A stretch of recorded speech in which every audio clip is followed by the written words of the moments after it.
ბიუჯეტს რაც შეეხება, ავიაბილეთის ღირებულება პირობითად კეიპთაუნის მიმართულებით, თურქეთის ავიახაზებით, ყატარის ავიახაზებითა და ემირატებით დაახლოებით $1000 ბიუჯეტშია.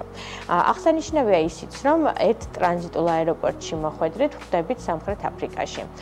სასტუმრო სანაპირო ზოლზე მაღალ სეზონზე $300-მდე ბიუჯეტში და საშუალო სეზონზე $150 ბიუჯეტში შეგვიძლია რომ დავჯავშნოთ. მე გირჩიეთ საფარი. საფარის 4-ღამიანი ტური კი $1000-2000 ფარგლებშია და ესეც დამოკიდებულია იმაზე, თუ რა კლასის ლოჯებში მოისურვებთ გაჩერებას. ქვეყანაში გადაადგილებას რაც შეეხება, ისევე როგორც სხვა განვითარებულ ქვეყნებში, სამხრეთ აფრიკაშიც მატარებელი ავტობუსი და მანქანის ქირაობა ყველასთვის ხელმისაწვდომია.